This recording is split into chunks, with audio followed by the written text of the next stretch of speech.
और जैसे कल से हम देख रहे हैं कि एक तरफ कानून अपना काम कर रहा है, जो जांच एजेंसी हैं वो ईमानदारी से भ्रष्टाचारियों को कानून के तहत कार्रवाई करती हैं, दूसरी तरफ कट्टर बेईमान और अराजक अपराध पार्टी ना संविधान का सम्मान करती है, ना न्यायालय का सम्मान करती है, ना जनता का सम्मान करती है और ना कानून का सम्मान करती है। जो फैसला अभी अभी न्यायालय ने पारित किया है, उसमें एक्यूज्ड नंबर 1 आबकारी घोटाला, शराब घोटाला को सीबीआई कस्टडी में 4 मार्च तक के लिए दिया गया है। यह आदेश मौखिक तौर पे तो कोर्ट में सुनाया गया है, जैसा चैनल्स बता रहे हैं। पूरा आदेश आएगा तो इसका अध्ययन भी किया जाएगा और विधिक तौर पे जो मेरी समझ है, मैं समझता हूं ये बड़ा ही अहम फैसला है। सबसे पहले तो जो ओछी घटिया अराजकतापूर्ण राजनीति कल से कट्टर बेईमान लोग अरविंद केजरीवाल के इशारे पर जो कर रहे हैं, उसको उजागर करना बहुत जरूरी है। देखिए, सबसे पहले तो हर कोई ये बात जानता है, उप मुख्यमंत्री कई विभाग के मंत्री हैं। ये जो घोटाला इन्होंने किया है, ये घोटाला आबकारी नीति को लेके है, शराब नीति को लेकर है, शराब नीति। और किस तरह की नौटंकी की जा रही है कल से, ऐसा लगता है कि अरविंद केजरीवाल ने कसम संविधान के ऊपर हाथ रख के ये ली कि संविधान को तार तार करूंगा। सबसे पहले तो मैं ये कहूंगा, अरविंद केजरीवाल जी, पापी आपको भी पता है कि एक्यूज नंबर 1 कट्टर बेईमान है और आज ये आदेश आने के बाद ये बात सिद्ध हो गई है कि न्यायालय ने भी पाया है CBI accuse number 1 Manish Sisodia को शराब नीति घोटाले में अपनी कस्टडी में ले, जिससे कि पूर्ण रूप से विवेचना हो सके, दूध का दूध और पानी का पानी हो जाए, या ये कहें दूध का दूध और शराब की शराब हो जाए। जो मुख्य बिंदु मैं आपके समक्ष उठाऊंगा, इस पे ध्यान दीजिएगा। और यह भी हमें पता है कि जनता की आवाज बन के भारतीय जनता पार्टी जब बड़े प्रखरता से यह मुद्दा उठाती है, किसी भी सवाल का उत्तर नहीं देंगे अरविंद केजरीवाल, लेकिन फिर भी देश की जनता को यह जानने का हक है। यह लड़ाई विचारधाराओं की लड़ाई है। एक तरफ भारतीय जनता पार्टी, करोड़ों नागरिक जो संविधान, न्यायालय, कानून में अपनी आस्था रखते हैं, दूसरी तरफ वो भ्रष्टाचारी नेता जो केवल कानून तोड़ना जानते हैं, चाहे वो शराब घोटाले में ऐसी नीति लाना कि अरविंद केजरीवाल की तिजोरी जनता के रुपए से भरे, चाहे वो कानून को तब तोड़ना कि एक आरोपी, जिसको जो जांच एजेंसी है, मैं आपसे साझा करना चाहूंगा, उसका दायित्व है कि 24 घंटे के अंदर न्यायालय में किसी भी व्यक्ति को जब गिरफ्तार किया जाता है तो न्यायालय में पेश करना होता है। यह हमारे देश का कानून है। पहले तो ढोंग और नौटंकी करी जाती है। आप जाते हैं राजघाट, हम सबके आदर्श महात्मा गांधी जी, और वहां जा कौन रहा है? एक उप मुख्यमंत्री जो एक्यूज नंबर 1 है, जो एक बड़ा शराब का घोटाला करता है। इसके बाद कुछ लोगों को ऐसा प्रतीत होता है संख्या देख के कि उसी काले धन की कमाई से उनको बुलाया जाता है, रुपया दे के प्रदर्शन करो। वो लोग भी जान जाते हैं कि ये कट्टर बेईमान हैं, संख्या नहीं जुटा पाते हैं, लेकिन संदेश ये देते हैं कि जांच एजेंसी को अपना दायित्व निभाने से हम रोकेंगे। तीसरा, जब ये आप करते हैं तो ये बताना आवश्यक है, this amounts to obstructing the process of administering justice, which amounts to contempt of court. It also amounts to an offense under the Indian Penal Code, where you are obstructing a public servant from discharging his official duty. Now, Mr. Arvind Kejriwal, having taken oath under the Constitution, are you not supposed to abide with the law of the country? Is it not your duty to first of all sack the corrupt deputy CM, and then second, ensure that he cooperates with the investigating agency?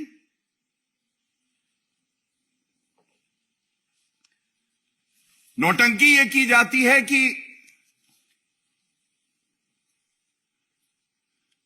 चाचा खाना नहीं खाएंगे। चाचा जी,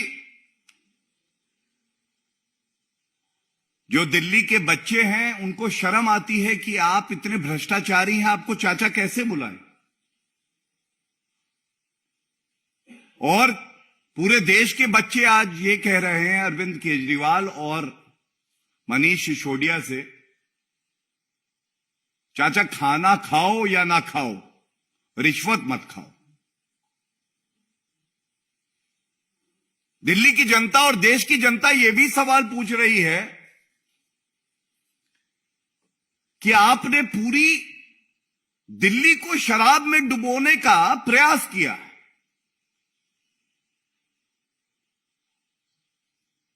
क्या hospital, क्या school और college, residential colonies, और ये कहना गलत नहीं होगा, अपनी कमीशन खोरी को बढ़ाने के लिए ड्राई डे कम कर दिए गए और ठेके शराब के बढ़ा दिए गए। प्रदेश की सरकार का राजस्व कम हो गया, लेकिन अरविंद केजरीवाल और मनीष सिसोदिया की कमीशन खोरी बढ़ गई। और इसीलिए आज ये सवाल आपसे बार बार पूछा जाएगा और बड़ी जिम्मेदारी से ये बात पूछी जाएगी। मैंने अराजक अपराध पार्टी की कई प्रेस कॉन्फ्रेंसेस कल से देखी और उसमें जब निचोड़ देखा तो कुछ सार्थक है ही नहीं। उन्होंने कहा यह राजनीतिक द्वेष से हो रहा है। यह हमारी जिम्मेदारी है कि देश की जनता के समक्ष बड़ी मजबूती से, ईमानदारी से यह बात रखें अगर कोई भी मामला जांच एजेंसी राजनीतिक द्वेष से रजिस्टर करती है और किसी को परेशान करती है, तो देश का कानून और सर्वोच्च न्यायालय क्या कहता है, यह बात मैं जरूर रखूंगा। और यह बात अरविंद केजरीवाल अभी देख रहे हैं। यह सर्वोच्च न्यायालय का एक आदेश मैं इसीलिए लेके आया हूं। इस केस का नाम है Bhajanlal, state of Haryana versus Bhajanlal. और इसकी एक पंक्ति इसलिए पढ़ना चाहता हूं, मैं दिखाना चाहता हूं कि ये लोग अंदर से जानते हैं कि इन्होंने बेईमानी करी।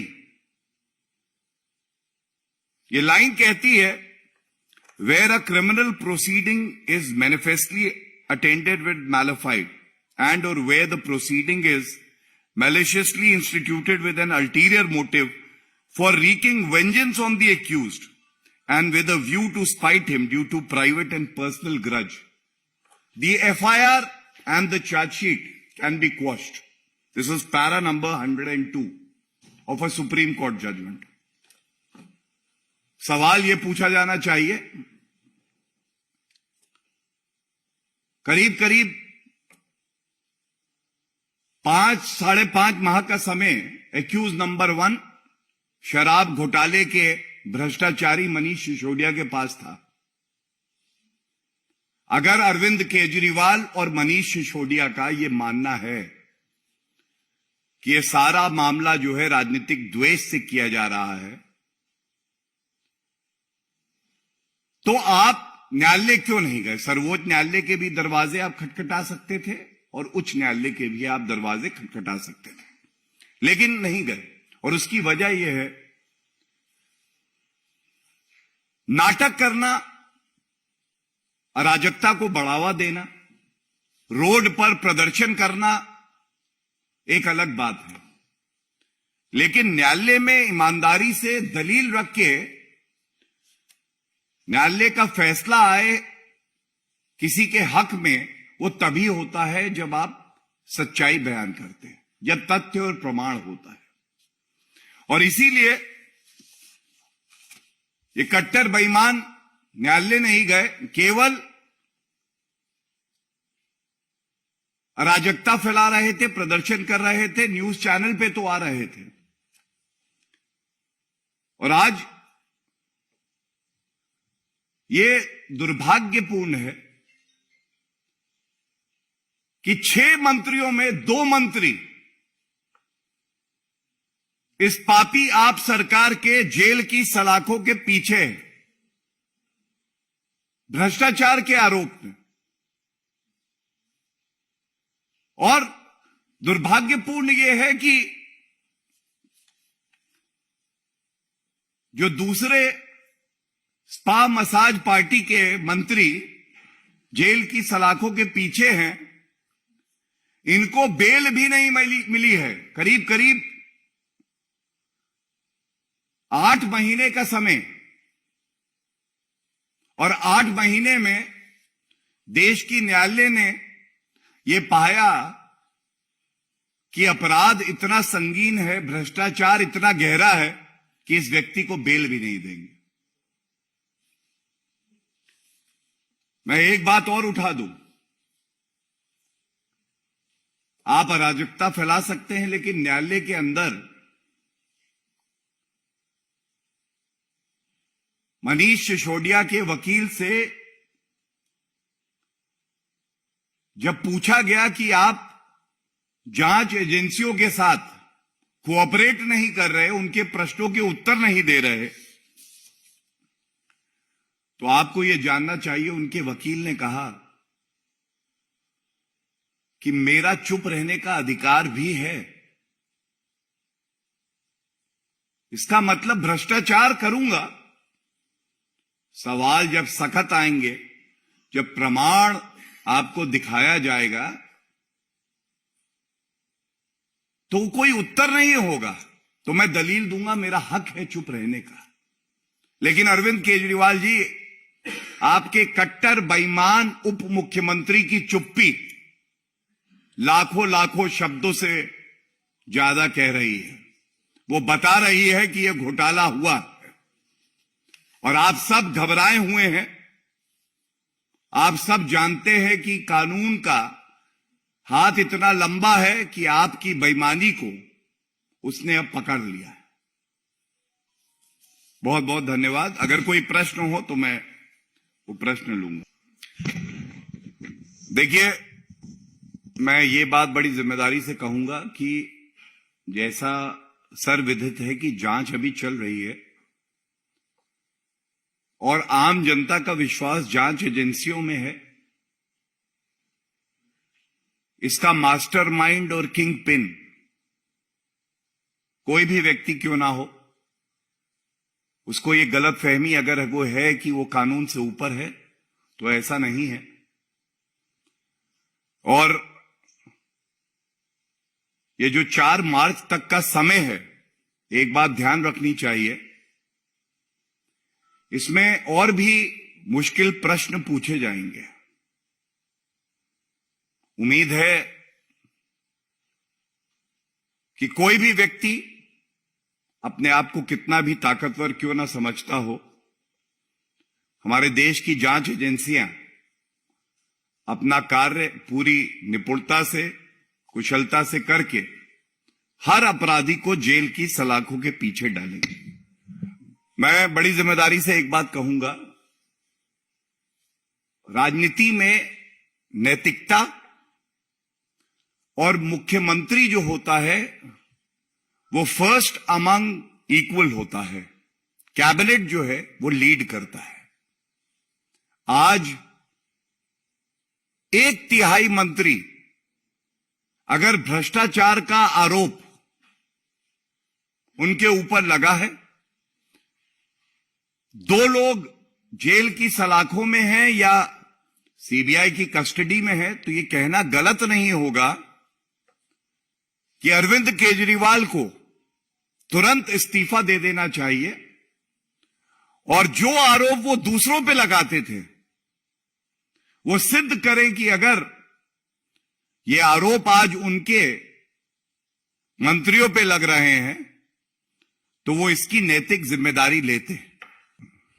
All the corrupt parties and corrupt leaders are flocking together because they know the might of the law now, the power of the investigating agency. And if you ask the Congress party and its president that who should be the judge in the National Herald case, in the Bikaner land scam, in the land scam involving Robert Vadra in Haryana, they would say Mallika Arjun Kharge. We don't decide who would be hearing which case. But it is our belief in the Constitution of India, in the Honorable Supreme Court and the judiciary of the country, which keeps the nation strong. And the common man has this faith in the institutions of the country. It's only the corrupt that are afraid of the judiciary of the country and the investigating agencies of the country. Thank you. Any other questions? Thank you so much.